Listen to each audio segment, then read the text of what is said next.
Hello. Welcome back. Sorry, it's a weird angle. It'll get better, I promise. Benny Titch first. Hi, everyone. Thanks for showing up. It is another episode of TWLOHA at home. Another special edition worth living for. Welcome to National Suicide Prevention Week. We are in the middle of it. Thursday is our biggest day. Thursday is World Suicide Prevention Day. I will be joined by 3 great guests this afternoon, and I'm excited about that. Before we get there, let me share some announcements. Thank you to Chad Moses from our team for gathering up these.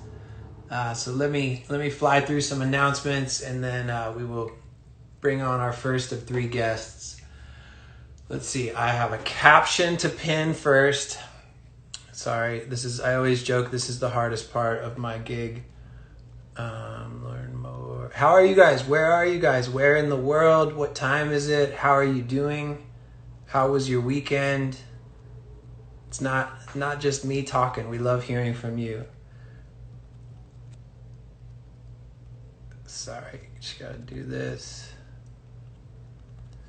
Learn more about the Worth Living For campaign at worthlivingfor.com. I will say that several times today. California, I know it's not an easy time in California. Worth Living For. Sorry, you guys. It's been a day, it's been a weekend. It's been a lot. Okay, we got that.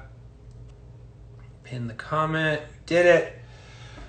Our team will be here as well. So again, not just me, but our team will be showing up in the comments, filling in the gaps. Levi the poet. Hello, my man. Levi, I talked about you on television today on Cheddar. They asked where these words came from, and I got to give you a shout out on the TV. Our team is showing up. Keep an eye out for them. They'll be answering some questions, sharing some links. Let's see. Submit your questions using the question mark icon at the bottom of the screen. We love seeing your comments, but if you have some specific questions, please share those as well. Let's see. We are in the middle of a fundraising campaign trying to raise $250,000 by September 13th. We are more than halfway there. We are right around $150,000 raised. We currently have a $10,000 matching grant. So whatever you can raise today, whatever you want to donate today, that will be doubled, which is super exciting. 100% of these funds, we've said it, but we want to keep saying it. This money will go to funding 3,500 counseling sessions and 45,000 searches using the Find Help tool on our website, TWLOHA.com. It's something that we are so incredibly proud of and glad to be able to share. Anyone in the US can come to our website, click on Find Help, simply enter their zip code or the zip code of a loved one, narrow down your search using some filters, and you can pretty much instantly get a list of local professional resources in and around the places that you call home. And we love sharing that. And so that's part of what this money is going to go to. Again, that's $250,000 by the end of this week, by September 13th. Thursday is our biggest day. Thursday is our Super Bowl. It's the day that our year revolves around. That is World Suicide Prevention Day. So if you are just finding out about the campaign, you're not too late. It's not too late to get involved. Even if it shows up after, you can buy one of our World Suicide Prevention Day packs, which includes the t-shirt that I have on. You could become a fundraiser. You can still donate. I want to say a quick thank you to those of you, many of you who are already doing that, people who have made fundraising pages, people who have been donating, spreading the word, wearing these shirts. All of it adds up, every dollar, every tweet, every post, every story, and we are truly grateful. We could not do this work without you, so thank you. Let's see what else we got. On Thursday, we'll be going live a few times throughout the day. We'll start at 2 p.m. Eastern on Facebook with some members of the To Write Love on Our Arms team. Facebook, Twitch, and YouTube. And then I will be back here for, I believe, 3 straight hours starting at 3 p.m. Eastern on Thursday. So I'll be hosting Instagram Live. Some other folks from our team will be on for the hour before, again on Facebook, Twitch, and YouTube. We just announced a jersey raffle, which we are excited to get to do again. Thanks to Ashlyn Harris and Allie Krieger. They have both donated a game-worn U.S. Women's National Team jersey. They have signed those jerseys. Ashlyn is also, or has donated 2 gloves, 2 goalkeeper gloves. And so you have 4 chances to win. And let's see. That's separate. I want to point out it's separate from donating to Ashlyn's fundraising page. We encourage you to do that. She's trying to raise $10,000. Last I checked, she was in first place. And so this is something separate where you have a chance to win. We haven't announced it yet, but we will be announcing another jersey raffle with our friend, professional surfer Caroline Marks. If you don't know about Caroline, she's incredible. She was the youngest person ever to qualify for the Surfing World Championship Tour. She will be going representing the United States in the next Olympics.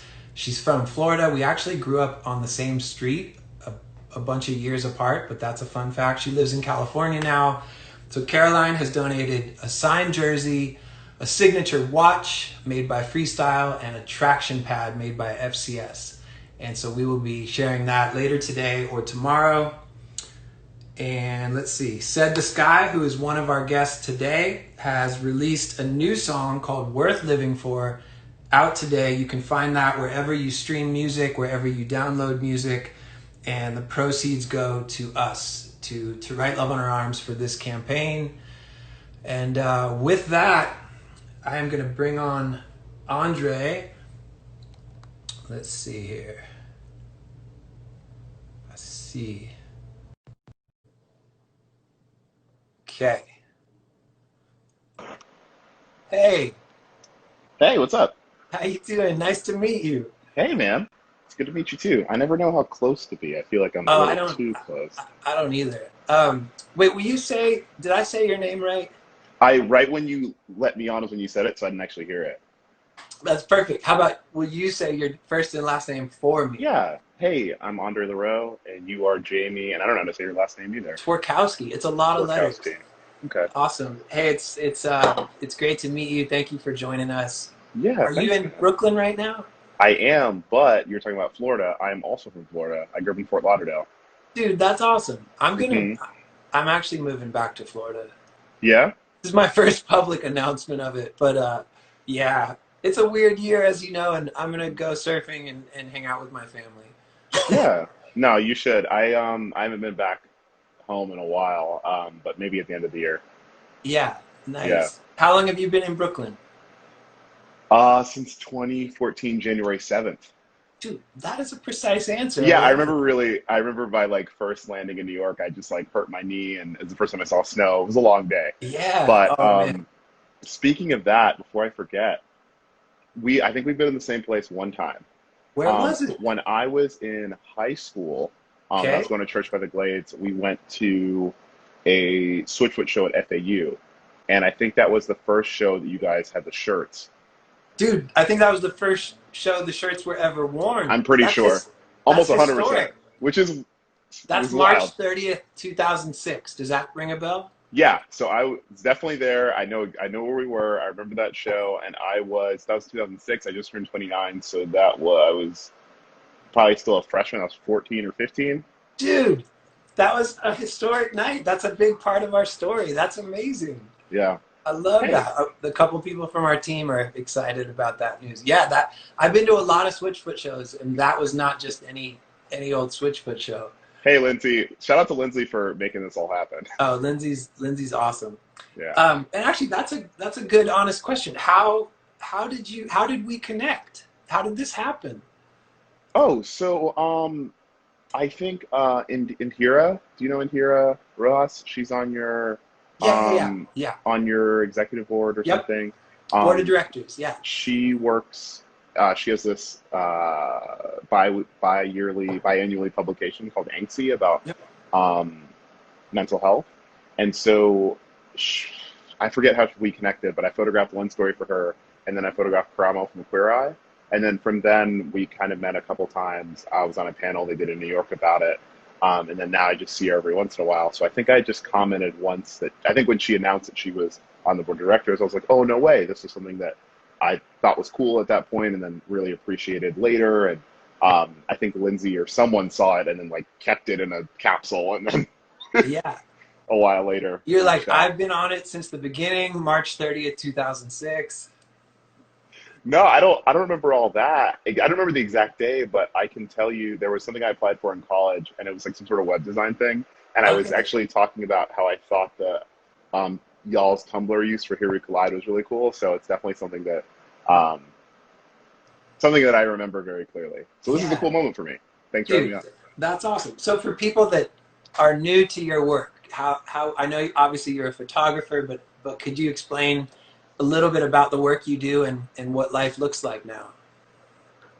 With coronavirus or just in general? Oh man, however you want to take it. I know Um, every life looks different for everyone. yeah, it's super tricky. My work has always been about the people that give me access to it. And so this was no different. Getting to work on this project was really, really awesome for me because, sometimes when I photograph things, generally with a brand, although I wouldn't really categorize you guys definitely in that Sure. category, when you reach out to people, if I don't have like a budget to pay them, I feel really awkward. But it was like such a cool experience to say, hey, I wanted to do this. And every person I asked was like, absolutely, let's go right now. And it was like such a positive experience. And I think that that's probably the best way to describe my work is capturing subjects in a way that makes them feel like they're seen. Yeah. Um, and so like other things I've done, like you're from Florida, so you remember in 2018 when Amendment 4 was in the ballot. So I did a big project about formerly incarcerated people getting to vote. I got Mm. to go to Alaska last year with North Face and talk about why we shouldn't drill in the National Wildlife Refuge. Yeah. And yeah, just a lot of different like kind of pseudo journalism, commercial portraiture. You gotta walk that line. Yeah. Will you talk about No Moments Are Worthless, the project that you did for us? I'm looking at it right now and um, just loved it. Your photos are amazing, but I love that there's more to it than just the images. Like I love the depth and the meaning, and wonder if you could just share a little bit about that. Yeah. When you guys first reached out, I had that very real moment of anxiety, like where I was asking myself, what kind of work could I make that could make people really value themselves? And you get scared. You're like, Yeah, oh, you wanted this thing and now it's here. So what are you going to do? yeah, Um, and I think the thing that grounded me was the first thing I shot wasn't very good. And then after that, I just decided to just chase, like, kind of, I thought to myself, what would really impact me when I was 15 and I first mm, saw this? So I just decided to just chase sunrises and sunsets. So every day for like, I think there's 12 of these. So like yeah, almost 2 weeks, we just did shot sunrise and sunset every day. And throughout just talking to people about what that meant. A couple of the stories people share very specifically about their own mental health struggles, moments of like attempted suicides, and it was like such a powerful moment because it was. I've been getting a lot of DMs and messages after the fact that I think shouldn't have surprised me, but um, it was a cool time because I didn't really get to insert myself in this project. I just got to make it and yeah. try to ask people the right questions. So I think that the little bit that I wrote about it was just my takeaways from all of the great conversations I had with Janelle and Mamadou and Taiwo and everybody. So for those of you that don't know what I'm talking about, you can see it. We have it posted as a blog on our Hmm. website, TWLOHA.com. No Yep. moments are worthless. There's some stuff on our Instagram. Did you share Hmm. some of it as well? Yeah, over on my Instagram, I've been trying to share one a day up until Thursday, Friday. And it's been Yeah, good because actually there's like I didn't know about this, but Instagram is a fundraising thing. So I yeah, think it's just sending the money straight to you guys, which is great. yeah. No, Um, but yeah, no, it's been good. I've been trying to make sure that everybody gets their moment of shine because it's not an easy thing to share that so honestly on the internet. and how did you find the stories that you would tell? Hmm.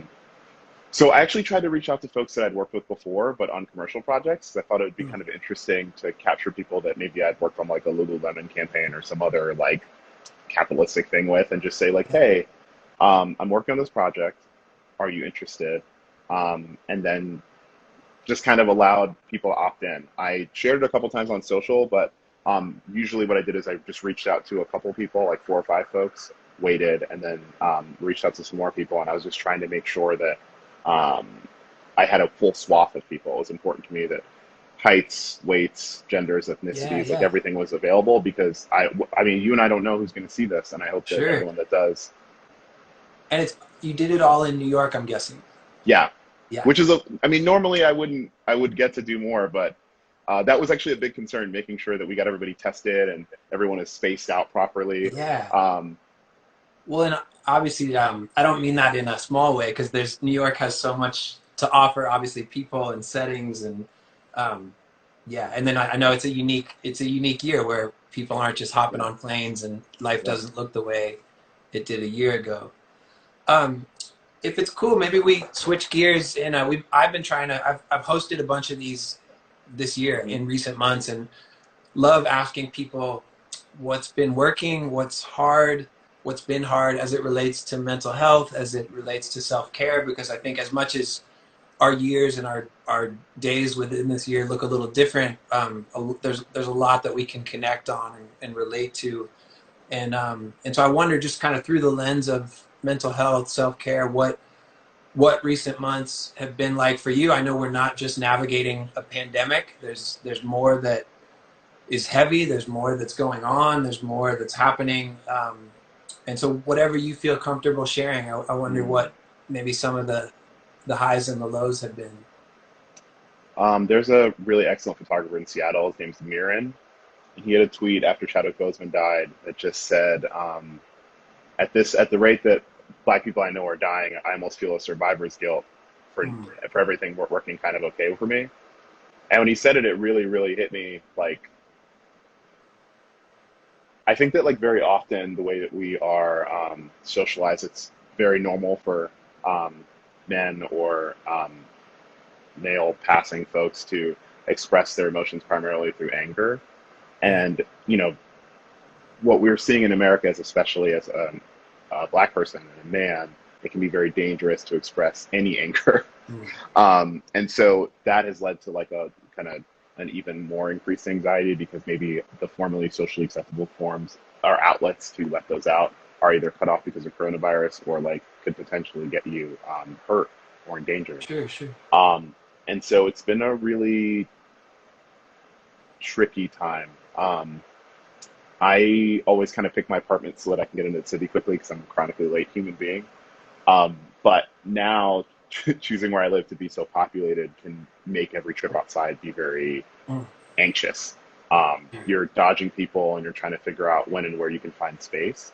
And so, one thing that was nice about actually working on this project was, as much as I don't like waking up, getting up at those 5 and 6 a.m.s to go out to photograph something far enough that we knew somebody wouldn't bump into us.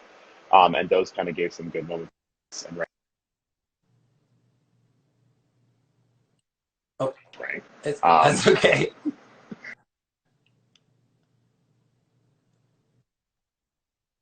uh, I think that for me, it's been a lot of things. It's been like some family stress. It's been trying to figure out, like, how to exist in a country where you're not really sure how you can be that isn't necessarily tailored for you. And then also, like, showing that honesty in your emotion without showing a fear that says that someone trying to intimidate you is working effectively. It's a really tricky kind of line to walk. Um, I think on the other end, I have been trying to exercise, which is fun because I don't normally do that a ton. But like doing some yoga and some weights and some breathing exercises. Actually, Mamadou, who I shared today, he's been doing these Sunday night chats where we go through a series of breathing exercises and talk about our highs and lows. Um, some really cool things that I am thankful for. It was my birthday last month, and Happy I asked some of my birthday. friends to thanks, but I asked some of my friends to mail me like just memories because I'm very forgetful, and it was cool to just open things that I'd forgotten, like little tiny things that had happened maybe in 2006 or 2010, or it was just nice to be grounded in that. And the pandemic is it's tough, but I think we've at least settled into some way of living now. So there's some level of peace, and then we'll have our weird transition on the way back. So I've just been trying to minimize my future projection and just Mm. maintain where we are now. Were you tempted to leave the city at all, especially in early on when New York was like such a focus of, basically a crisis as it related to the pandemic early on, like, did you know, man, I'm here, this is home, or Mm. was it tempting to go, I got to get out of here? I think it's tough because I this is like kind of a weird thought to actually express, but where I live now, I'm very aware of gentrification and also who has things and who doesn't. Um, the project I'm working on this other project, and it's around the concept of space and where you have the ability to make your own space. And a lot of times, for example, like where I live on like generally on Flatbush Avenue, there's a lot of people who are just outside all the time, and that's Yeah. because maybe they live in I have a 6-person family in a 2-room apartment. Um, and I think as I've been trying to negotiate like where I can or can't go, I've also been trying to ask myself like as I'm like finding my own mental health access, what does that mean about how we're set up in a larger sense? So it's been weird because any attempt to go find new places has been also met with like a realization of me having agency and other people not. But I think the one thing that I've been trying to consistently do is just get up super early, go to the beach. I don't surf, but I would like to learn Yeah. and just Wait, do you go to sit. Rockaway? Yeah, and just sit in the water I love it. for like a couple hours, and then by 10, when it starts to get packed, just get out of there. Wait, is the water getting, is it cool yet? Like cold, cool, or not? I think I've just been kind of letting it go. It's a little cold, but like I mean, Fort Lauderdale, I don't think the water is ever really cold. I've gone swimming Oh in yeah, yeah. January, That's a big but difference coming but from here, Florida. yeah, no, no, no, I couldn't go past October. I would like just my Yeah, whole it's a body would. short, it's that short summer window. What about to back up, like mental health and self care? The language of this is clearly on your radar. Um, when did that become true for you? Like when did you develop an awareness of maybe mental health in general and also kind of that part of your life? Um, I think it came hand in hand with a couple things. I have like, I mean, we all regret a lot of things, but I remember like, I think I was in high school and just didn't have like a firm sense as to like how to advise someone. And one of my friends was expressing that her medication wasn't working, or she was like having like a bipolar episode or something, and I was just so flippant about it. I remember this very clearly. I was like also 14 or 15, and I remember very clearly us talking about it like 2 or 3 years later, and her being like, "That wasn't helpful to me at all for the following reasons," and like being upset in the moment, and then realizing like, no, there are not only like very obvious mental health things, but there is a much larger spectrum. And now I'm starting to appreciate the things like I'm an only child of a single parent, and my mom would say certain things when I was like 10, 15 about like constant states of stress, like how to navigate and pay attention to these things. And like getting to this point now where you're realizing this is like such a regular part of life and an exacerbated part now that our life is very topsy-turvy. But I would say it became really apparent for me. That was probably the first step. And then I don't know. I think maybe when I first got here to New York, I think the pace of everything was difficult to begin with, and that was when I started. I mean, you're out of college, so your friends are very clear and very honest about being like, "Yeah, no, I'm going to therapy, or I'm trying these things," just to try to manage it, um, and realizing that has to be a part of this like overall system of your Yeah. class. Remind me, how long have you been in New York? We're going to year seven, Okay. 6, and then it'll be 7, I think, in next January. Yeah, Yeah, that's awesome. So maybe a place to wrap it up to touch on our campaign. yeah. And I always try to show off the shirt that I've been wearing a lot lately. But Do our you only have campaign one? is, I've been meaning to ask you because I've watched a couple of these and I'm like, does he just wash it every day or you just oh, don't? I've been washing it. I didn't wash it last night because I had to wear it, yes, but it's been getting washed, I promise. Oh, no, no. I mean, I, I Then wasn't, again, I was, no one can smell me except my dog. I wasn't insinuating that you smelled bad. No, Oh no, it's God, okay. I'm I'm so comfortable sorry. talking about it. Uh, but obviously, our this is our big campaign built around these three words: worth living for. And we are inviting every guest to talk about how they relate to those words, and specifically to finish the sentence, "I'm living for." And I wonder if I could put you on the spot and invite you to share some of those reasons. I believe there's a James Baldwin quote that says that being black in America and living through that is a form of protest. Hmm. And I think I've really appreciated and embodied that in my work and in myself. Like I very much understand that how confusing those times can be as a young person of color, and I want myself and my work to be an example for other people to just remember that there are like a multiplicity of things that you can like feel and deal with and still completely be a normal, regular human being, whatever regular means. I'm also right now just living to make stuff. I really enjoy the peace and release of working through and ideating on a project and like completing something, especially the stuff that I get to do that's on the longer form, where I can bring someone's story into your living room and make like this project important, or the Arctic Refuge, or the, you know, whatever it is.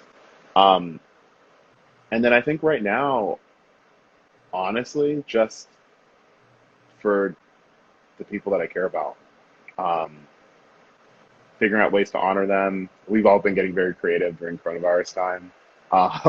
Whether that's like murder mystery Zoom parties or like, I don't know, chain emails somehow have come back. I don't know why. I like very much have been trying to make my life right now, specifically to encourage the people that have encouraged me and have like built me up to get to stand where I am now. Yeah. I was joking with a lot of my old youth group friends that this is a project I made for us then, and like all of them are so about it. That's awesome. Well, man, thank you so much. And again, it's great to meet you and great to get to talk. Selfishly, this has been, doing these conversations has been such a gift for me. And you and I don't know each other, but a lot, it's almost been like an excuse to FaceTime a lot of my friends, you know, and I love to remind people like what you and I are doing is part of what we have to do this year to get through it and to be healthy and to find connection, you know, in the midst of loneliness and isolation. And so I love that, you know, we get to have a chat and we get to take advantage of technology. And Lindsay's cheering you on and telling people to check out your work. And so we agree with that. Well, man, thank you for what you've created for us and shared with us. And thank you again for being here today, and look forward to connecting with you down the road. Yeah, no, I'm just, if I could say this, you guys do really important work. I know it's easy to forget that when you do a lot of work, how just the morass of all of it can be overwhelming. Like, this is important work that random New York people I can mention to and are like, I either got an absolutely yes, this meant a lot to me, or I didn't know I had this resource and now I want to step into that. And that's like legacy beyond anything else. So like, congratulations to the whole team. Thank you, Lindsay, everybody else. Yeah, thank you so much. And honestly, this week is exciting for us, but it is a lot of work, and I say that on behalf of our team. And there's definitely people that'll be encouraged because there's folks running on fumes, and it means a lot to know that it matters and to be reminded that it matters. So thank you.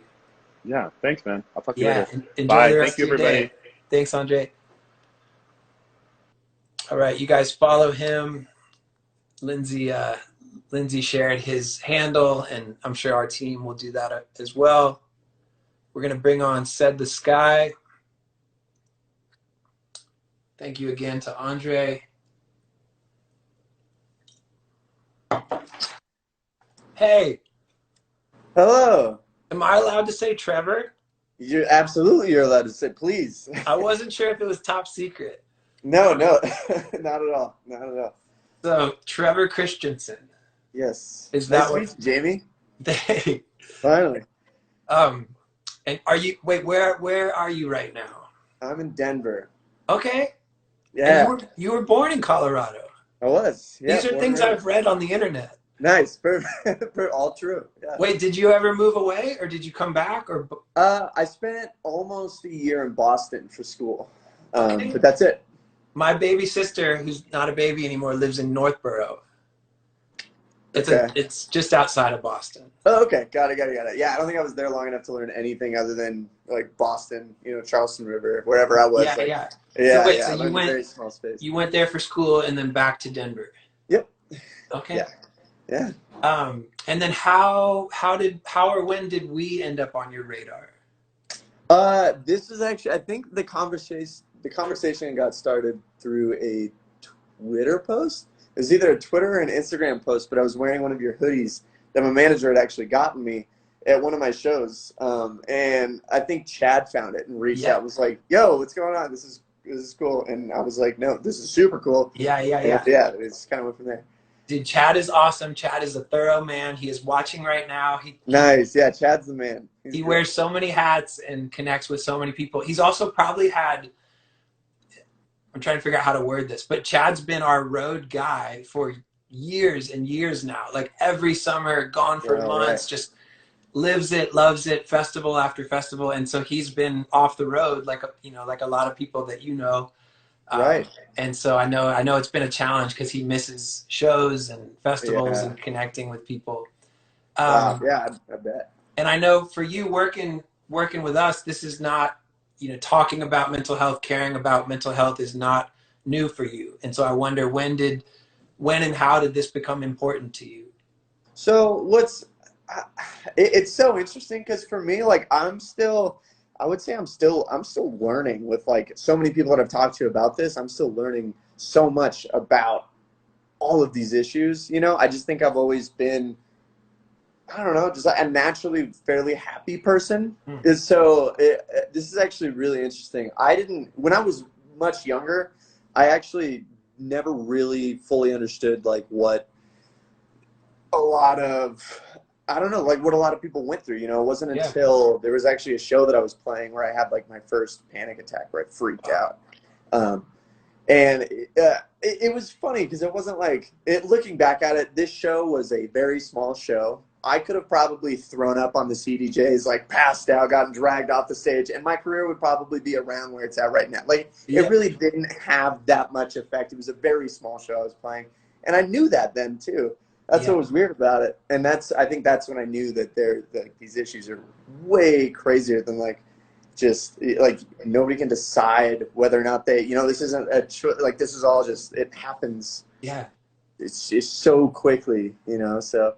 Yeah, that was crazy. But how long ago was that? That was probably 5-6 years ago now. So what was the journey like, kind of learning about like what the heck happened and what have you learned and discovered maybe since then? Right. I mean, for me personally, I learned that it was nothing that I could control personally, but in that, what helped me the most just right there that I learned about myself was simply, I had one of my buddies there with me, and we were sitting in the car, and he like recognized that I was losing it, and he was like, "Let's go get some food. Let's like try and calm down." We sat in the car and listened to Cohen Sound, I think, for a little while, which still love. They're amazing. Go check them out if you haven't already. Really cool music, very calming, just like cool soundscapey, interesting. But it was great, and I think I realized that like what mattered there was simply my buddy being there, trying to help. Just helping me through it, talking me, keeping me here, and present was very important, because I think it was what I learned about myself is when that stuff happens, it's always when I'm too focused on like the future or the past, things that are not actually affecting me at all right now, Yeah. And having somebody there just like pulling me to right now was like really important. Yeah.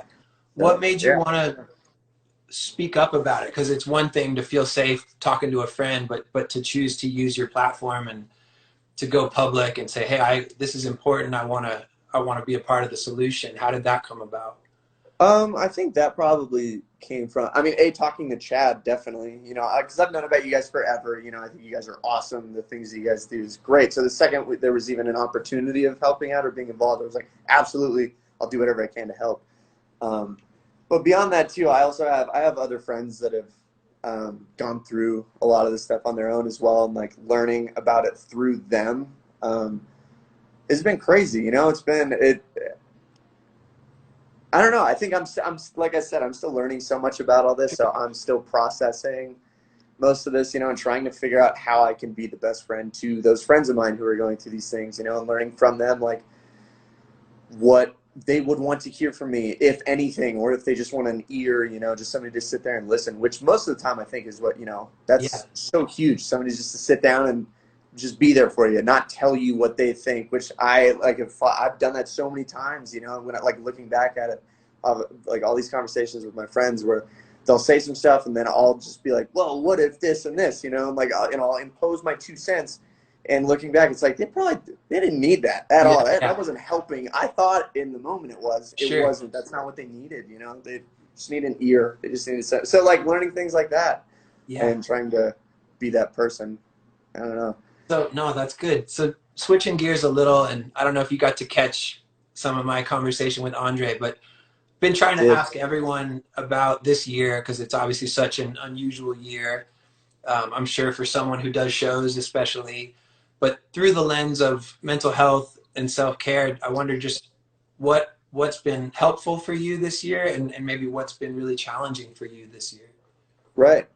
So helpful, and I think Andre, right? Yeah, He was talking about exercise. yeah, Totally agree with that. That has helped so much. Just staying like active, just doing something, like physical, just getting up, getting outside, doing something helps so much. Every time I get a chance, I just feel better after, yeah, which is really great. Yeah, I mean the challenge with most people, I'm sure, is like not having the opportunity to get up and get outside and do things. You know, so like for us, we got some like equipment that we like put out in the backyard, you know, just like little workout, like some yeah. dumbbells, you know, like a little mat that we can do like sit-ups on, things like that.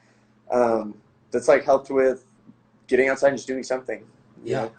But What about kind of social life wise? I assume spending time with people maybe looks a bit different. Has that been a struggle this year? Have you had to figure out alternatives to that? kind of. I feel like it's kind of a blessing right now in this. I'm so much a homebody, and normally I'm not a very social person. Yeah, you're an So introvert. there's been yeah, exactly. So there's been aspects of this that to me a huge silver lining that like I do enjoy. I do enjoy being home and like working on music, playing video games, you know. And I also have the awesome opportunity to be living with like 3 to 4 of my closest friends, you know. Yeah. So So we're never you're never too alone.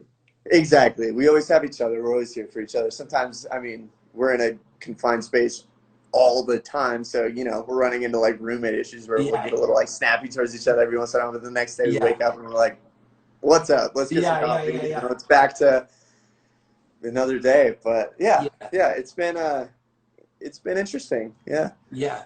Will you share a little bit about the song that released today? Yeah, absolutely. That was such a. I'm so happy I was able to like be a part of that and work on that.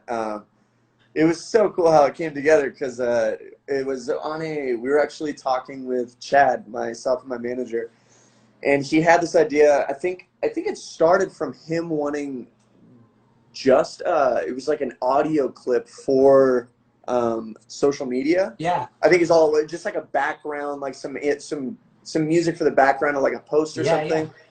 And immediately I was like, wait, I have like an idea. Can we do like a song? And my buddy Brian, Oliver the Kid, is staying with us. He's out here right now. And amazing vocalist, incredible songwriter. And we had heard Levi the Poet's poem. And so yeah, we were like, this is super inspiring. When I was talking to Chad, it's so weird. Earlier that day, I was playing this, like, I kind of like messed around with this guitar riff. And was like, this just feels happy. I was like sitting in this room over here looking out my front window, and it was all sunny out. The leaves were kind of blown, really like something about it just felt so good, and it made me feel really yeah, happy. And then when Chad was like, hey, do you want to, like, he brought up the idea. I was like, I have the perfect starting point. I know exactly, like, it came together so effortlessly. It was like so fun to be. It was cool. It was really cool. But Wait, I assume that was pretty recently. yeah, I mean, the whole thing came together in about a week, if even. It came together really, really quickly. I mean, we also had, like, Levi's poem was just so So good. incredible to start. Like, we were already starting with, like, a home run, you know, like, it's so great. Yeah, And so Brian took that, and he's the lyric guy. He's a songwriter, the vocalist on the song. And he was like, okay, he took the aspects that he felt he could kind of expand into a broad, like, everybody would be able to, you know, relate to this and hear this. And I think we did the podcast recently yeah, with Chad, and in that Brian was talking about how he wanted to kind of take that and turn it. He wanted to make a song that he wished, like, somebody would have told him at one point in yeah, his, anybody, not just like a close friend, not a family, like anybody. If anybody would have come up to him and said these things that would have that could have changed his life, you know? Yeah. So yeah, What do that's you, kind of, obviously Levi's poem, really was so much of the inspiration for our campaign. And I wonder, what did you connect with? And maybe there's a lot, I don't know, hopefully that's a decent question, but just how or why did that move you, do you think? right. I always, he talks about the little moments a lot in that whole poem. It's all about, like the biggest thing that I took away from it is, like everything is worth living for. Like the moments that you don't think, that are super mundane, that you Bad coffee. wouldn't take. What's up? Even a bad cup of coffee. Yeah, exactly. A bad cup of coffee, you just, getting up in a drive to work, like mowing, like silly things that you wouldn't bat an eye at, you wouldn't think twice about. Sometimes those are the moments that you look back on and you're like, wait, I'm never going to forget that. I don't even know why. I'm just never going to forget that. Something about that moment was perfect. Even though I never expected it to be perfect. I never did anything to make it perfect. Nobody else did anything to try and intentionally make this a perfect moment. It was a bad moment, but it was perfect for me, and I'm never going to forget that moment. Yeah. And I think that's like, when I look back to my favorite moments, those are always what pop up. And I told Chad this when we were talking the other day. It's like, for me, for some reason, one thing that I always think about when I was younger is mowing my mom's friend's lawn. I would always go just to make some money on like the weekends. I would always just go mow the lawn and like with my headphones in, listening to music. I loved that. And I was mowing a lawn. Like, totally. It was nothing. It was so mundane, so boring. You could do that every day.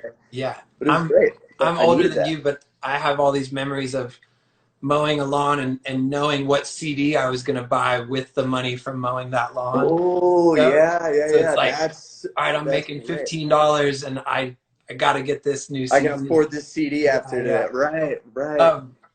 I feel like there's a lot of talk about obviously how people are spending this year. And I'm sure people are always curious about creating music. And so I wonder, have you felt productive? Have you felt pressure to be productive?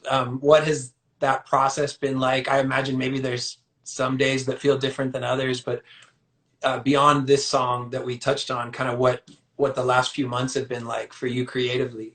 Right. I mean, honestly, this song for this campaign was the most inspired I've been the entire quarantine, for sure. So that was great. That was like a high point of my creativity, I would say, through quarantine. But it's been more on the, I'd say most days it's much less creative than I normally am. It's just hard to, I don't know, for some reason it's hard to find inspiration, which is silly because when I'm out touring like day after day, I get so tired. I'm like, oh man, if I just had like a month or two at home just to like work on, and now I have more than enough of that. And I'm like, I can't, like, I've gotten some stuff done, I've started some songs that I love, but not near as much as I would have expected, so I think those days when I'm not feeling creative, I feel like that there's just this natural feeling of like, I feel like I should be. Yeah. So does that send you to like a frustrated place, or do you beat yourself up or feel pressure or?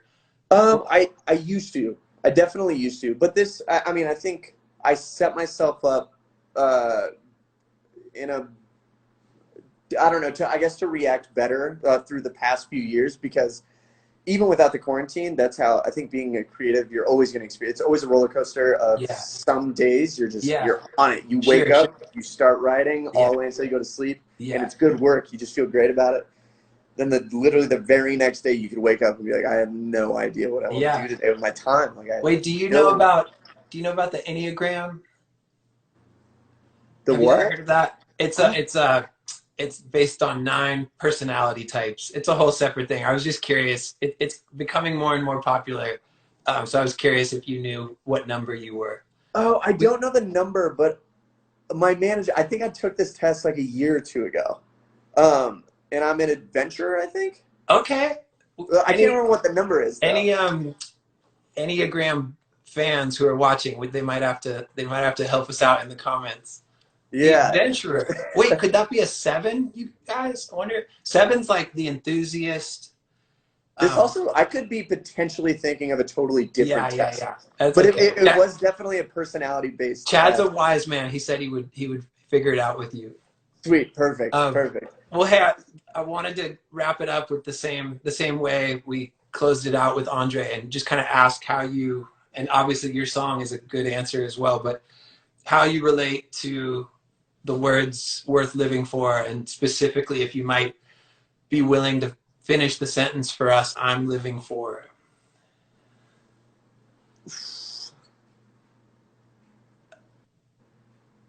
Um, let's see. I mean, music is the obvious answer, and I think that'll Yeah, always be my obvious answer is going to be music. Um, and I kind of always, I mean, it's the obvious, but I'd say it's also the correct answer. Like I've always, for me personally, it's always the thing that I can come back to, even if like everything else in my life feels horrible or like it's going so wrong. Music is always the first thing that I'll like go to and start feeling amazing about again. That'll yeah. like pick me back up. So yeah, I'd say music being the first and foremost, and then I don't know, fun moments with friends. Um, What about some of those little things, like stuff that might surprise people? like personal things that I have, Yeah, or yeah. just Just like things that would surprise anybody, or like, no things that are personal to you. hmm, Favorite. definitely. I mean, this is not going to surprise a lot of people, but iced vanilla lattes in the morning. Oh, that's a great answer. If I don't have an iced vanilla latte, it's game over. The day is a wash. The Yeah. day never happened. No, to me, part of what's cool about the question is like everyone gets to make a list, and it can be big, epic things, and it can be like your favorite candy and everything Oh in yeah, between, you know? true. Yeah, Um, that's a good one. yeah, I'd say iced vanilla lattes are actually probably, dang, maybe arguably higher than music right now. I don't know if I'd be able to function without an iced vanilla latte every Yeah, morning. uh, LaCroix, that's another good one. I like it. I like I it. drink that like I drink water. Like I really don't Yeah. drink water anymore. I just drink LaCroix. It's so bad. I think it's bad for your like enamel, right? It's like the carbonation Oh, is I bad don't for know. your We have teeth. some big LaCroix fans on our staff. Our Really? staff is more spread out. So the office was more of a LaCroix headquarters, and now I feel like people are a bit spread out. Okay. I always give Lindsay from our team was like she was on it early, but like she maybe helped pioneer the trend. Oh, nice, nice. One of the OGs. Yeah, yeah. What about Um, you? What do you? I dude, haven't heard what you live I like for. it. What am I living for? Yeah, yeah. Dude, I didn't even come prepared. There's a little dog. My little dog is asleep in her little bed next to me, and I'm definitely living for her. Her name is Gracie. Gracie. Oh, that's Gracie, do it. you What want to kind of come down? dog? Can I pick you up? Pick you up? We got her. We got her. Oh my goodness. Hey, Gracie, hi. can you look up? Can you look up? Oh my god, she's so cute. How old is she? She's a Yorkie poo. She's a year and a half. Oh, she's a puppy. Oh my god, she looks so soft. Yeah. Holy cow. No, and then man, Adorable. my family, my parents, sisters, nephews. I love being an uncle. My friends. I'm gonna be moving back to Florida, and I'm excited to surf. Honestly, Nice. in recent months, I've been surfing a lot when I'm home, and it's that exercise thing that you and Andre both talked about. Like it, I was just aware that it felt so healthy, and in a year when so much is off limits and confusing and kind of shut down, it's been really cool to be able to surf. And so that's something I've done since I was a kid. That's awesome. I get an iced coffee every morning, so I'm with you on that. Nice. And yeah, but thanks for asking. Yeah, of course, of course. Yeah, That's well, I've never surfed before. dude, have you Never been surfed. snowboarded? Once in fifth grade, and I never went back. And you live in Colorado. People I must know. always assume, right? I know. Do I you know. ski? No, I've never been skiing. Which Okay. that I need to make a point to go back, and I've been telling myself for this like for years now is I need to go back and I need to try skiing because I have a bunch of friends that ski and snowboard. Wait, They're all people like must be so surprised that you live there, right? And so surprised. No, it never makes any sense. I'm surprised. It doesn't make sense to me either. But yeah, one of these days I'll get back. Yeah, I think I hated it because I was expecting it to be exactly like skateboarding. Because yeah, sure. I skateboarded horribly when I was a kid, but I was like, no, it should be fun because it's gonna be like that. Not even close. It's so Yeah. different than skateboarding. I was cold, my feet hurt. I just wanted to go home. But Yeah. one What of these days about? I'll get back. Do you have a favorite little ski town? Not really. I mean, I've been to Aspen quite a few times and I've played a couple shows there, and it's an amazing town. It's really nice, but like I've never been like I don't really know ski town, so I can't say that I have a favorite yet. You know, I got you. I don't want to pick one without experiencing all of them. You know. Yeah, you're getting called out from someone who's never met a native Coloradan. Really? Hey, this is a safe space. Morgan, You can be a Colorado skateboarder. you just met your first one, yeah. Yeah. Wait, haven't met a native Coloradan who actually skis. Oh wait, I read it wrong. Wait, that means you're not getting called out. Whoa. That means there's a bunch of you. Where are they? I'm glad you reread it. I totally just assumed you were getting called out. Right. That's crazy. Wow. Maybe the tourists just come snowboard and ski. True. I guess it's one of those. There's always people who come to visit who tell me about awesome places in Denver that I've never experienced. So maybe it's just an extension of that. Yeah. Well, I grew up and have lived most of my life near Disney World and can't remember the last time I went. So it's maybe a similar thing. Right. Like I go to House of Blues because House of Blues Orlando is on Disney property, but I haven't been to proper Disney in a while. Right. Yeah. Well, man, Trevor, it's really good to meet you, and thank you so much for your support. Super excited about the song, and we'll keep spreading the word. And likewise, thank you for having me too, man. Dude, absolutely. Thank you for the conversation and for supporting our big campaign. And anytime. Hopefully we'll talk down the road. Definitely, absolutely, we will. All right, thanks, man. Yeah, thank you. I want to shout out Chad from our team again, MVP of this broadcast. And now we're going to bring on the one and only Adley.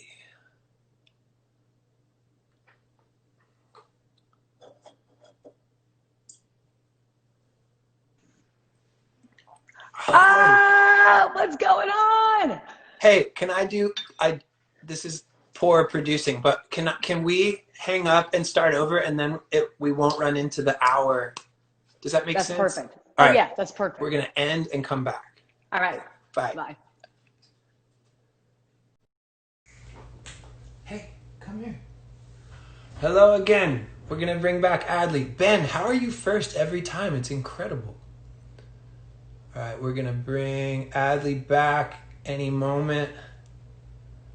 I see you. Thank you guys for showing back up. Chad is reminding me to pin the link. Lindsay's back. Hi. What's going on? It's so good to see your face. Thank you. I just have to pin this link, and it's awkward because I have to type it. But how are you? I'm so good. Thank you for doing this. Thank you for asking me. It's been so long. I'm so thrilled to be back in contact with you guys. No, it's been, since my birthday? Yes. Are you still living in Nashville? Yeah, I'm going to move back to Florida. Hang on. Chad, will you tell me what I have to pin? Wait, I think I know this. Learn more. What part of Nashville are you in? Are you allowed to say that? Yeah, we were in Germantown for the last 2 years, and now we're at like west-ish. Okay. I'm in East Nashville. Of course you are. With the I expected nothing other than with the beards. Worth living. Learn more about the worth living for. Okay, I promise I'm gonna figure this out. There you go. Learn more about the worth. I promise we're gonna have a good conversation. Adley, how are you doing? As like a softball, how's your day going? It's going really good. We shoot videos almost every day now. So we've shot 2 already today, and then I'm editing them. I've been on Zoom calls for the last 2.5 hours, though. Whoa, thank you for making time for this. Oh my gosh, it's my pleasure. I haven't had a conversation around this topic, and it used to be it was in almost every breath, you know? Yeah. And so I'm really excited to jump back into the conversation, especially on such a pertinent week.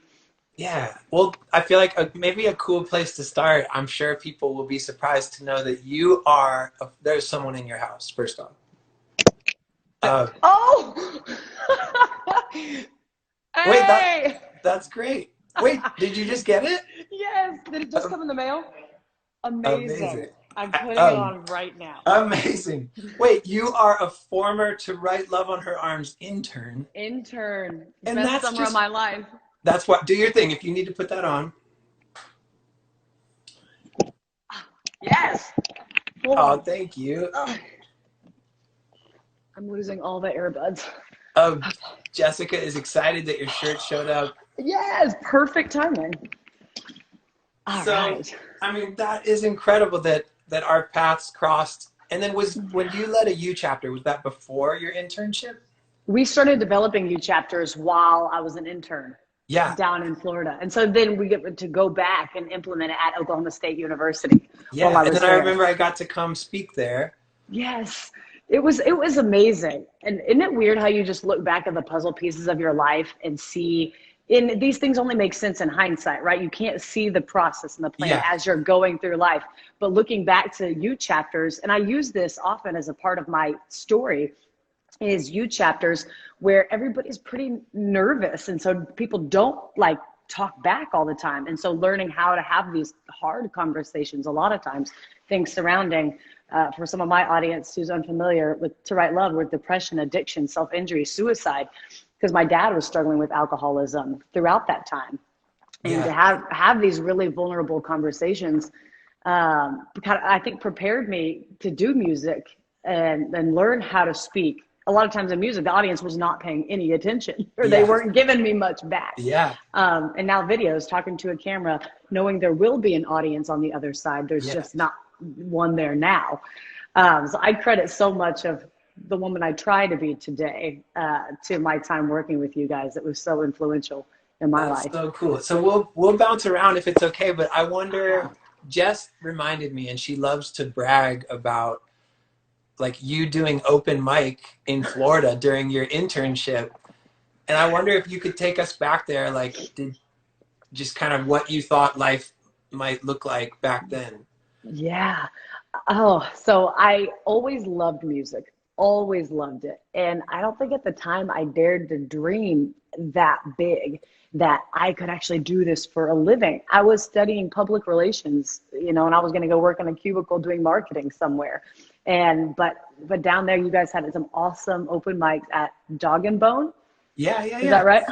Cocoa Village. Yes, a Dog and Bone.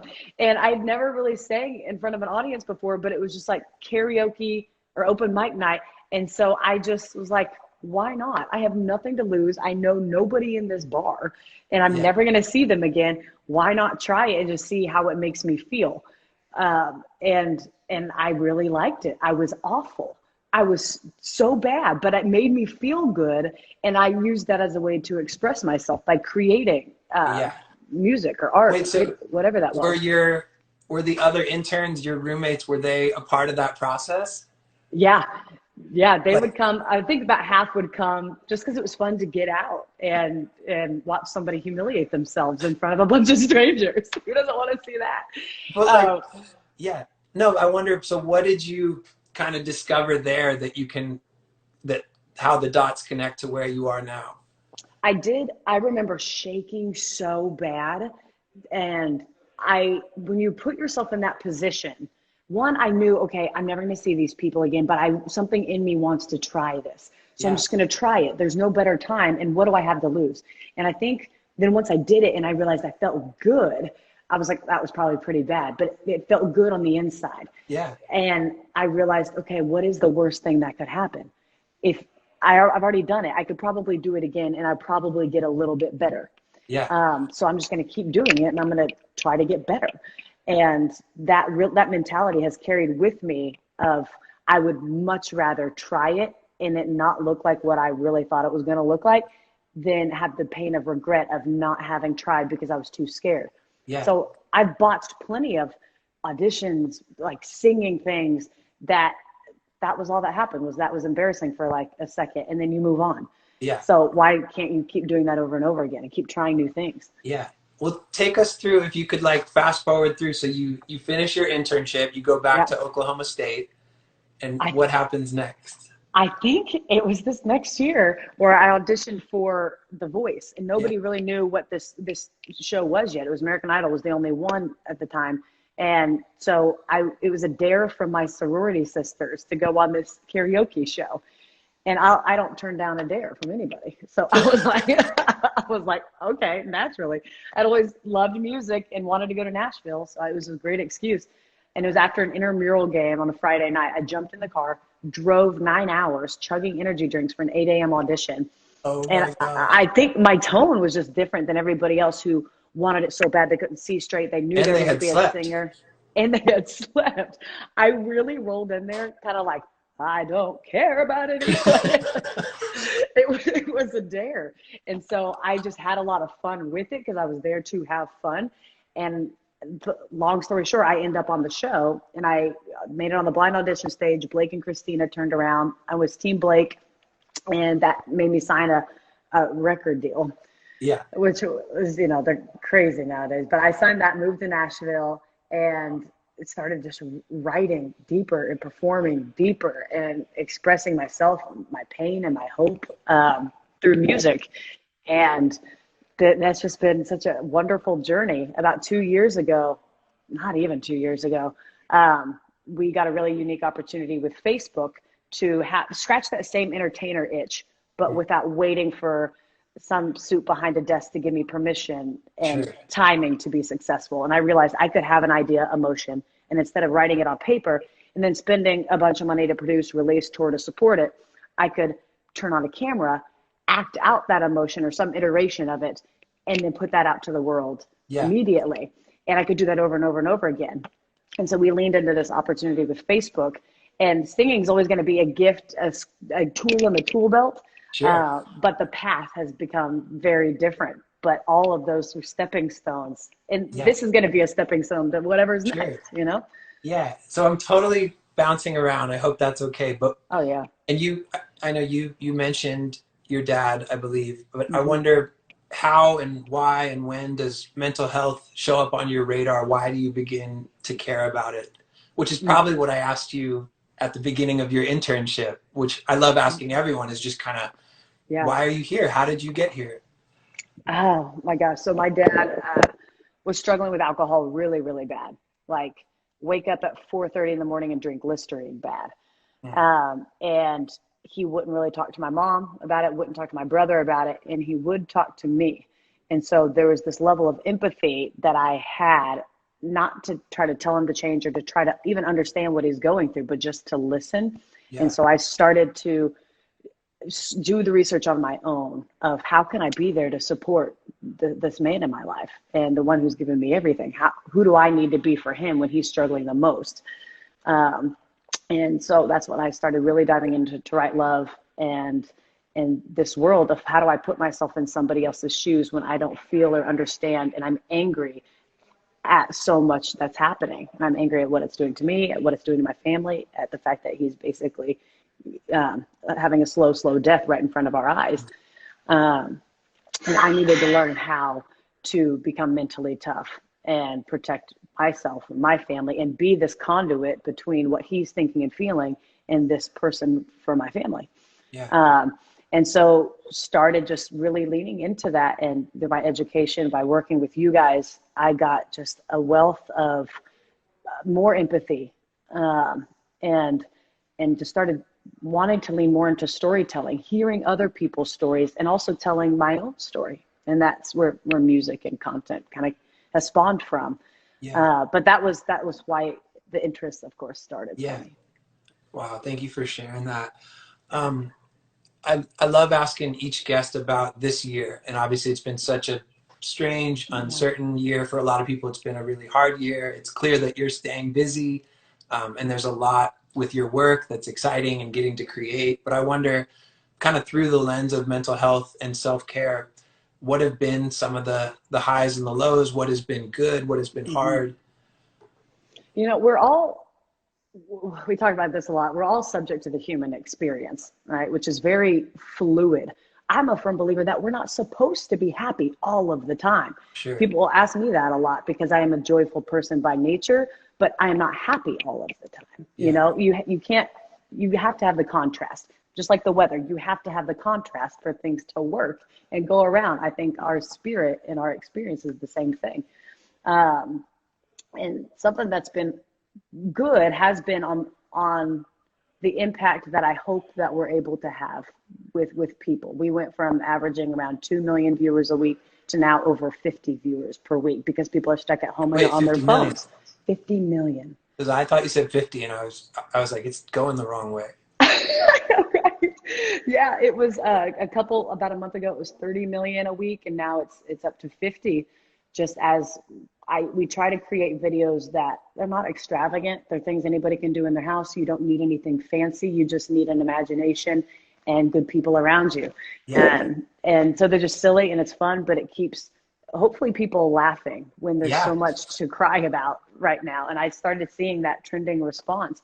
And so that's been really positive. But with that, obviously, comes a lot of negativity in the internet. It can be a very, very, very brutal place. So something that I've been hanging on to, I guess, is that you are what you love and not what loves, you're not what loves you. Yeah. You know, because if you are what loves you exclusively, everything you do is out of fear.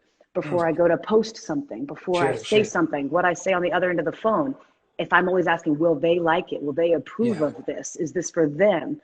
Then you're always subject to that feedback, and that tells you what you think about yourself. And I think for so many people, their biggest enemy is between their ears. It's them and what they tell themselves. But you can tell yourself whatever you want.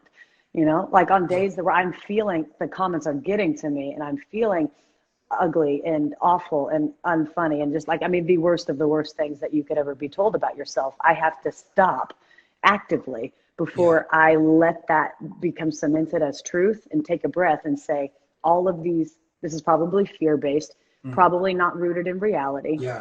And I have to change my environment because so many people will like say you make a post on Instagram. If you let all the comments dictate what the world thinks and you think, oh my God, this is what the world thinks. And you walk out the door and you live by that's what the world thinks. Or there's like 10 good comments and one mean one. Yeah. And so trying to realize that it's usually the most negative people who can comment a lot of times. Because what have you found? Obviously you shared kind of some of the self-talk, but what do you have a support system? Like what has kept you not only sane, but healthy in the midst of, you know, not just this growing audience, but criticism and just navigating the internet and not to mention life in general? Yeah. It's controlling. We can't control most of what happens to us, right? There's so much going on in the world that we cannot control. So what can we control? That's our inputs, what we listen to, who we listen to, and what we consume. And so if we're focused, like it's really just been self-development mindset training has gotten me through so much because what you focus on magnifies, right? So if I'm focused on how awful I feel, then I'm gonna continue to feel awful, and that's gonna reign in my mind versus gratitude. So I do a lot of gratitude exercises, especially when I'm starting to feel bad. I don't even let myself go down that path yet until I write down gratitude. So I look at life through that lens first. And that practice has been really, really good for me. Having good people around me that remind me that I am loved for who I am. And the good things about myself when you get down, even if it's just, a lot of times it's just one person, you know, it's my fiance. But just even one good person to help pull you through, whether it's a mom or a grandparent, a dog, even. I'm a fan. But we need community, to your point. So I think controlling your inputs and watching what you focus on, because that very quickly becomes your reality. What else kind of makes up maybe self-care? Like what's fun? What's exercise? Like what else has been good? Cheese fries have been amazing.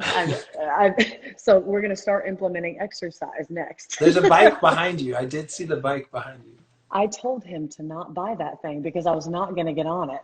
And I've gotten on it twice and it hurts my butt and I don't. It's in every shot though. So you're doing great. Thank you. I'll try again. But it's mostly for him. He likes the bike. I like HIIT training. When I work out, I act like I do it a lot. I'm going to start. But that is really, really good for your mind.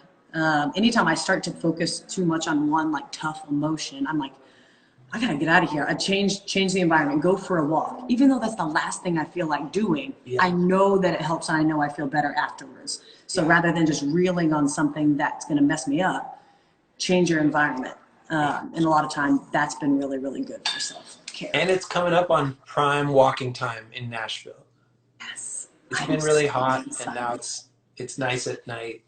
I know. I'm pumped about that. What else? What does Adley do for fun besides make really fun videos? Yeah, I have such a bad answer to this question because I was able to turn my hobby into a job, and so it's in and around that. But everything that I have joy doing is providing value. Something in me is like when I can feel. I'm a type 3 Enneagram. I heard your question earlier. So when I feel like I'm adding value to people, I'm having a great time. So like whether we do things online or I can go live on Instagram or I hang out with friends and talk about what they're going through in life or reading a good book that I can then go talk to our inner circle about stuff and feel like the things that I'm spending my time on are making a difference either in my life or somebody else's life. Yeah. Do you mind if we take a couple questions from people? No, that'd be great. So I want to remind you guys, there's a question mark icon at the bottom. If you have a specific question for Adley, we would love to hear from you. Obviously, we love seeing the comments, but if you have a question, that's a great way to do it. There's one that's been hanging out. I'm gonna check this out. All right, well, hey, you can do a quick one. How do y'all not know when the other one is filming a prank? Typically, you'll see that we prep, like he gives another reason for filming. We have cameras in almost every room at this house, so there's always something rolling.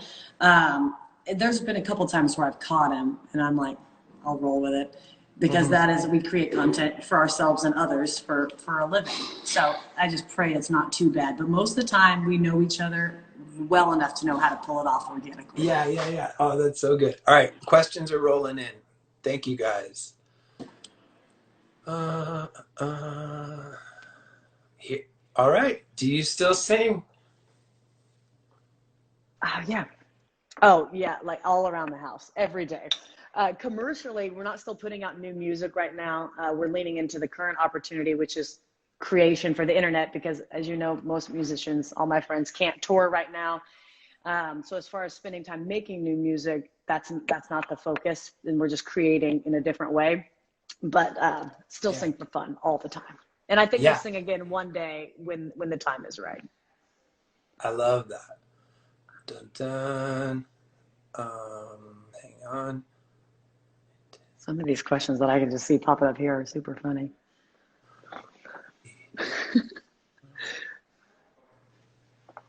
Oh, wait, yeah. I like this one. I might get to help. Why are we doing this? What is the intent of this live stream?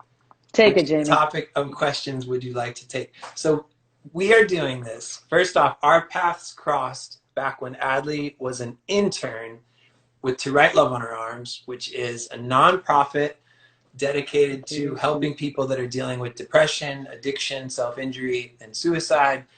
This week in America is National Suicide Prevention Week. Thursday is World Suicide Prevention Day. The shirt we both have on, you want to stand up with me? Yes. This is our World Suicide Prevention Day shirt, which is available in the packs that we sell. And we are raising, or on our way to raising, $250,000. That money will become counseling scholarships to fund 3,500 counseling sessions. And it will also cover 45,000 searches using the Find Help tool on our website, TWLOHA.com. So it's a big week. It's the biggest week for suicide prevention. Thursday is our biggest day. And as much as there's a friendship and fun stuff to talk about, I think that is why Adley is here. 100%. Do you want to add anything? Yeah, this is a conversation, again, because of my past with my own family struggling with addiction, and because of my past working with you guys and how influential you were in shaping my mindset. about something that mental health, which everybody deals with because we are all subject to the human experience. We all go through the ups and downs of life, and To Write Love in Our Arms gave me the tools to better know how to handle that in the landscape when it does shift and when unexpected things happen, when somebody in your family is dealing with depression, even if I'm not dealing with it directly, to be able to have the empathy and the understanding of things that I can't control or I don't actually feel myself. Yeah. My work with To Write Love in Arms changed my life and made me the person that I try to be today. Yeah. So that's why I'm excited to have this Do conversation you and keep, expose so much of this to you guys. sorry, I interrupted. Do you keep up with any of your former interns? Not actively, but we still follow each other, so I still see what's going on with everybody. Yeah. Still reference stories. It was such an awesome experience in such formative years. They must be so proud of you to, thinking back to those dog and bone nights and now seeing where you're at. It actually led to something, because whether it led to something or didn't, those nights were so fun. Yeah. But it is kind of cool when you see like, oh my God, I remember the beginning. Yeah. And you forget that everyone starts somewhere, right? Everyone who sings or does comedy, is on television. Everyone started somewhere. And so they got to be a part of, Jess was reminding me and I was like, man, it's almost like if we wrote that story, it would sound a bit far-fetched, I know. Isn't that wild how life does that? But I'm so glad it happened there, and I'm so glad it happened with you guys, because it was the best support system that I could have asked for. All right, there's a lot of questions, so I'm looking through. We got 2 hello from Italy's. What's up? Hi, Mel. Buckaloo. Let's see. We got, when will you be putting out more music? We kind of touched on that. Yeah. Okay. When's the wedding? Is that private?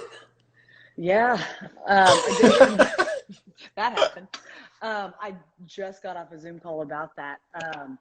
I can't say because we're under contracts for things that are exciting surrounding the wedding, if that tells you anything. So it's going to be sometime probably next year. Love it. Yeah. Okay. I'm going back. Okay, this is a good one. Have you ever struggled with depression? That's a great question. Yes. There was a time in college where, and I classified depression as debilitating. Of course, there were 3 times where I can't was sad, very sad. But as far as depression, I was on some medication in college that took every bit of hope out of my life. And it was so unlike my natural personality that it took me a long time to realize it was the medicine. I'd also gone through some really traumatic stuff with my dad, really traumatic stuff with a boyfriend at the time, and just was wrecked. I still had hope for the future, but as far as daily living, I couldn't speak without tears. I wasn't crying, but tears would actively just roll down my face. My heart was so broken. And I couldn't get off my floor, and I just needed so much help. I needed somebody to climb down in that hole with me and show me how to get out of the red zone back into the neutral before I could even see the possibility of feeling like myself again. And books helped me through that, controlling my inputs and what I listened to try to rewrite the things I was believing about myself and my family and my capabilities. I had to rewrite that default that was going negative. I had to change my default and retrain it to be positive again. That's so good. Thank you. I'm going to maybe look one more time. Thank you guys for all your questions. When the questions are long, the words get really small. Oh, yeah.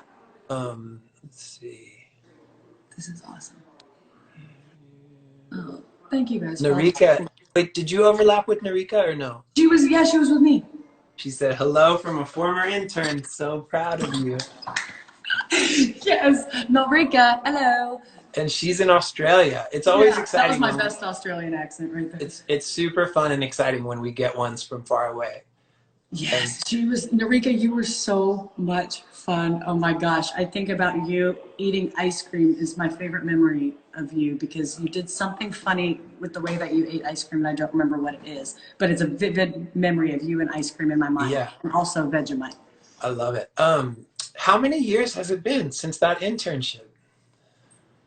That was 2010, maybe. Okay. So It's our maybe 10 decade years. anniversary. That's so cool. Oh my gosh. So I want to wrap up by talking about the campaign. You just got your shirt like 40 seconds ago. So, but I wonder, I'm going to get to the same closing question, but I wonder just kind of, for starters, just how you relate to this campaign, these words. I don't know how much you've been able to check it out, but worth living for. I wonder what comes to mind. I think it's such a great campaign for this week. And just because I think so many people were taken out of our normal. All of us were taken out of our normal.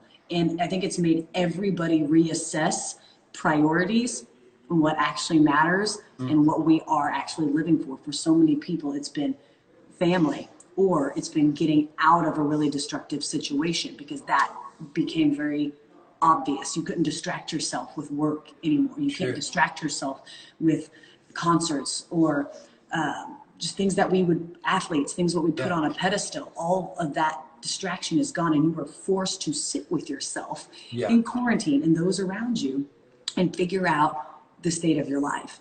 And I think it's been such a good reset button to realize and actively think about that is worth living for.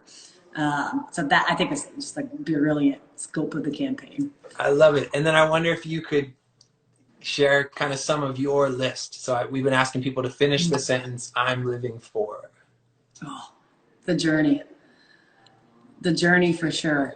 I think so many people, even before this reset, I was reminded of it too, where we all focus on like our goals, right? This dangling carrot out there in the distance, and here's what it's going to feel and look like. And when I get this, I'll be happy. And it's this dangling carrot. But 99% of the time, I'd say when you get that thing, if you get that thing, it is not at all what you thought it was going to be like. And so if you hated the whole journey, then is it worth it? Yeah. Especially if you never get there, or it's a redefined carrot, what do you do then? So really the journey. So I end up putting pressure on people because I love fishing for like some of the specifics, like could be simple, favorite food, favorite place, a place you haven't been yet, some of those little things. Yeah, we did already talk about cheese fries. So I'm going to throw that back in there. It's your answer. You're allowed. I'm going to couple that with buffalo wings. I should pick some non-food items. Maybe your wedding? That. I am very excited about that. And I'm very excited about the story that we're going to be able to tell there. I'm excited about new friendships that I've made through everything that's happening, getting to go deeper with people and learn temperament types has been a big game changer for me, knowing how to better understand myself, better understand the person that I'm going to marry in my friendships. And so some of the time that I've spent just doing more self-discovery has helped me really better understand how to navigate relationships. And I've really enjoyed learning a lot about that lately. That's so good. This is such a silly question, and it should not be the closer, but here we are. I wonder, and this is like just like a fun, my printer decided to start printing. Oh, that's good. I tried to print the announcements like an hour ago, and it just started printing. Now's the time. Which is very much this year. All right, printer. No, I wonder like I wonder where your videos have ended up on someone's radar. Maybe they reshared it or reposted it, and you were just so surprised and excited. I wonder if you could let us in on some of those names. There's a very obvious one. Drew Barrymore reposted. I did the video about COVID speech, a speech on COVID rules and do's and don'ts. Yeah, I loved it. Very confusing. And that one ended up on like Today's Show and Good Morning America. But Drew Barrymore reposted it. And Lori Grenier from Shark Tank, if anybody watches Shark Tank, she got long blonde hair. She saw it, and we ended up becoming good friends. And so I did a deal with Lori. And so Lori and I have some projects in development that came from one of the videos. Gosh. Yeah. I haven't announced that to Instagram yet. Yeah. So well, thank you 176 people are the It's going to be more. It grows, Yeah. So I haven't announced what we're doing yet, but it's going to be exciting. So you just never know what doors God is going to swing right open, you know? I love, was that had to be one of the biggest videos, right? Yeah. Yeah. We spent 2 days. So, I'm trying to think of how I should say that. It had the most views, not just on my channel, but stolen, ripped down. Oh my gosh, that's everywhere, and I can't walk down the street without somebody saying, "Hey." It seemed like everyone saw it, and I know that's not the case. People are like, "What?" Y'all are probably like, "What video?" But it was a life-changing one for business reasons and for just like opportunities. I think Kelly Slater might have posted. I'm trying to remember. I think Beyonce's mom reposted it the other day. That was cool. Wait, who? Beyonce's mom. Someone she reposted it? Yeah. That's awesome. Yeah, and there were a bunch of different people that reposted. I have a list somewhere. Yeah, because it was. I just feel like it was everywhere, and it was so good. I'm glad you liked it. I tried to write so happy. Yeah. I tried to write a everyone did see it. All right. I promise we'll wrap up. But I feel like that was an example of that video, as much as it was hilarious, had the ability to kind of bring some people together. Mm-hmm. It's obviously such a divided, or can be, it is such a divided time politically. And I wonder, in the midst of humor, or maybe even with your humor, are you surprised by the ability for what you create to do that sometimes? Every day. And that's the encouragement with days I don't want to do it. I'm like, man, it is, and I don't mean this in a vanity way, but it is bigger than me. That people, the messages in my inbox are, I watch this every night when my parents are screaming at each other. This is the only thing that makes me smile, is just rewatching these videos. And even if that was only one person, it's a lot more than that in the messages that I get. But even if it was just one, then it's worth it. Yeah. And I think when you can find what you would do if it never paid you a dime, that's what this is for me. And to see that it actually does have value to people as well. Oh my gosh, I hope I get to do iterations of this and entertaining for the rest of my life, because people need humor and comedy historically have gotten us through some of the worst times. For sure. You know, just to be able to laugh at the situation that you can't control. And I don't touch politics. In that video, that speech video, did not touch politics and just made fun of the situation. When I tried to write a second version, it was impossible to write it and make jokes and it not get political. Wait, like a follow-up? Mm-hmm. About like things reopening. But then I couldn't make jokes about them. No, it was so good. One side or the other. Yeah. That makes me happy. Thank you. Oh, no, well, because Jess, my sister, posted it again today, so I rewatched it today, and I was just like, oh my gosh. You don't have to share, you don't have to let the cat out of the bag, but I wonder if you could talk about like what you're dreaming about for down the road. Like, obviously you're getting married. There's a bunch of cool work stuff. It's up to you what you want to share, but I wonder what you're sort of dreaming about right now. Yeah, we've got a couple shows in development. So for those of you who don't know me, I've got a show on Facebook. We create original content for Facebook, and it's just fun, silly lifestyle stuff. But eventually, you don't want to create just short. I get distracted very easily, and I want to do everything. So developing longer form shows, one involving Blake and I and a wedding, and then what we've got in the works with Lori and a couple other companies to take, as you look at the landscape of entertainment, Hollywood, this queue of entertainment is just backed up, and we're on reruns already in a lot of cases, and not a lot of new material being produced. And our crew, we average way over, probably 2 billion views a month. If I'm alone doing so wild, close to that. Yeah, we're doing a lot. So you look at how you can scale that. We shoot with an iPhone. Yeah. And just situational, relatable humor and pranks. So when you look at Hollywood, and people not having to go into offices. Everyone is having to scale down and operate and still be able to operate on next to nothing. So I think you're going to see a lot of production companies getting used to, because they had to for a year, shoot with skeleton crews. Yeah. And you're going to have a lot more viable entertainment, be able to do what we've done here is just direct to market, shoot, post. People like found footage feeling videos, and not, hi, I'm an influencer and here's what I'm gonna do today. Yeah, yeah. Cool, nobody cares, right? Like, but just to be, I'm excited for the landscape of entertainment and how I see it shifting, and hope to be a part of that. Yeah. Yeah. Thank you for sharing that.